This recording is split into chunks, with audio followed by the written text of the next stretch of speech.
16ই June আমাদের সর্বজনপ্রিয় দেশবন্ধু চিত্তরঞ্জন দাশের প্রয়াণ দিবস ও প্রিয় মহাগায়ক হেমন্ত মুখোপাধ্যায়ের শুভ জন্মদিন। এই উপলক্ষে আজকের নিবেদন দেশবন্ধু গীতি। বার্ষিকী পালন করা একটা আধুনিক আচার, যার মূল সুর হয়ে উঠেছে উদযাপনের ছবি এবং মূর্তিতে মালা, কিছু স্মরণ সভা, গান, কবিতা ইত্যাদি। দেশবন্ধুর জীবন 54 বছরের। স্বদেশী আন্দোলন তাকে উদ্বুদ্ধ করেছিল। একাধারে খ্যাতিমান আইনজীবী ও কাব্য রচনা, নারায়ণ পত্রিকার সম্পাদনা করেছেন। রবি আনন্দনের আজকের বিনম্র নিবেদন দেশবন্ধু গীতি। তার লিখিত গানের সুরকার আর এক নমস্যজন হেমন্ত মুখোপাধ্যায়।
সালের বাংলার হিন্দু মুসলমান চুক্তি বা বেঙ্গল প্যাক্ট দেশবন্ধুর শ্রেষ্ঠ রাজনৈতিক অবদান। 1919-20 সালে মহাত্মা গান্ধী দেশ জুড়ে কংগ্রেসের অসহযোগ আন্দোলনের সঙ্গে ভারতীয় মুসলমানদের খিলাফত আন্দোলনকে জুড়ে দেন। তাতে হিন্দু এবং মুসলমানের ব্রিটিশ বিরোধী রাজনীতি একত্রিত হয়। বাংলায় এই আন্দোলনের নেতা ছিলেন দেশবন্ধু চিত্তরঞ্জন। দেশবন্ধুর প্রচন্ড চেষ্টা সত্ত্বেও 1923 সালে কংগ্রেসের সম্মেলনে সেই চুক্তি বেশি দিন টেকেনি। এতে মুসলমানদের আস্থা কমে যায়। দেশবন্ধুর পর আর কোনো কংগ্রেস নেতা বাংলার হিন্দু মুসলমান দুইয়ের অবিসংবাদিত নেতা হয়ে উঠতে পারেননি।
দেশবন্ধুকে দুই বিরাট নেতার সঙ্গে তুলনা করা হয়, চীনের সান ইয়াত সেন এবং মিশরের জগলুল পাশা। দেশবন্ধু যেমন বাংলার হিন্দু মুসলমানদের মধ্যে ঐক্য রচনা করেন, সান করেন চীনের জাতীয়তাবাদী এবং কমিউনিস্টদের মধ্যে, জগলুল মিশরের মুসলমান ও খ্রিস্টানদের মধ্যে। বাংলা, চীন ও মিশর তিন দেশেই বোঝাপড়া রাজনীতি শেষ হয় একই সঙ্গে।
এরপর ধীরে ধীরে জায়গা নেয় জাতি রাষ্ট্রের ধারণা, যেখানে একটি রাষ্ট্রে একটি বিশেষ পরিচিতির, ধর্ম বা রাজনৈতিক আদর্শের ভিত্তিতে আধিপত্যকে স্বীকার করে নেওয়া হয়।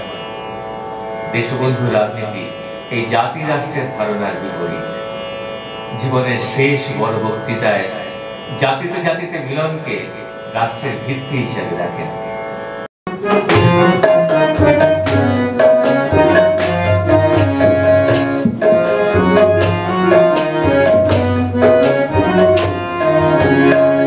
মেঘের মাঝে ওই যে ভাসে সাগরের নীলমণি, মেঘের মাঝে ওই যে ভাসে সাগরের নীলমণি। আমার প্রাণের মাঝে, আমার প্রাণের মাঝে কেমন করে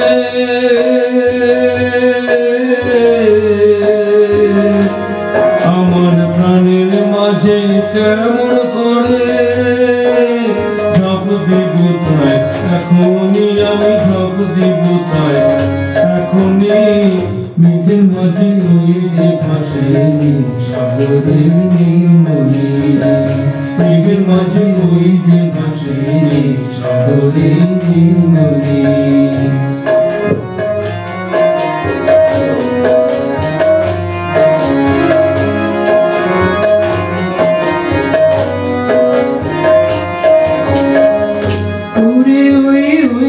ভাসে ওই যে হাসে নীল সাগরে নীলমণি, ওরে ওই ওই যে ভাসে ওই যে হাসে নীল সাগরে নীলমণি। এতদিন সাধের মন ওই যে ডাকে ভয় কিরে মন, এতদিন সাধের মন ওই যে ডাকে ভয় কিরে মন। ওরে তোরা ধরিস না কেউ, ঝাঁপ দিব আজ এখনি, আমি ঝাঁপ দিব আজ এখনি।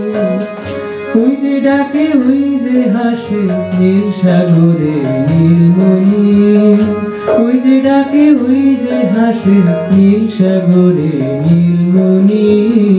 মেঘের মাঝে ওই যে ভাসে নীল সাগরে নীলমণি, মেঘের মাঝে ওই যে ভাসে নীল সাগরে নীলমণি। আমার প্রাণের মাঝে কেমন করে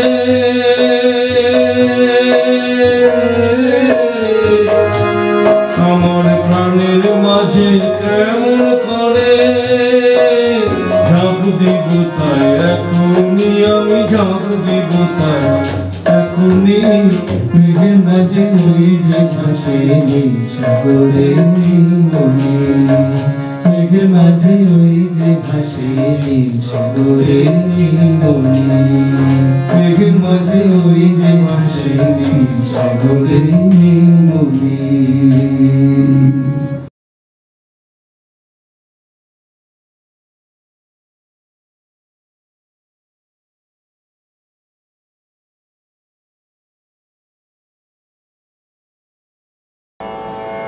দেশবন্ধুর প্রধান অবদানগুলি: স্বরাজ পার্টির প্রতিষ্ঠা, বেঙ্গল প্যাক্ট, আইনজীবী হিসেবে অবদান, সাহিত্যিক ও সমাজসেবী, জাতীয়তাবাদী আদর্শ, হিন্দু মুসলিম ঐক্য।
সংক্ষেপে, চিত্তরঞ্জন দাস ছিলেন একজন দূরদর্শী রাজনীতিবিদ, যিনি স্বরাজ পার্টি গঠন করে স্বাধীনতা আন্দোলনে গুরুত্বপূর্ণ ভূমিকা পালন করেন এবং সাম্প্রদায়িক সম্প্রীতি ও সমাজসেবার ক্ষেত্রেও অবদান রেখেছেন।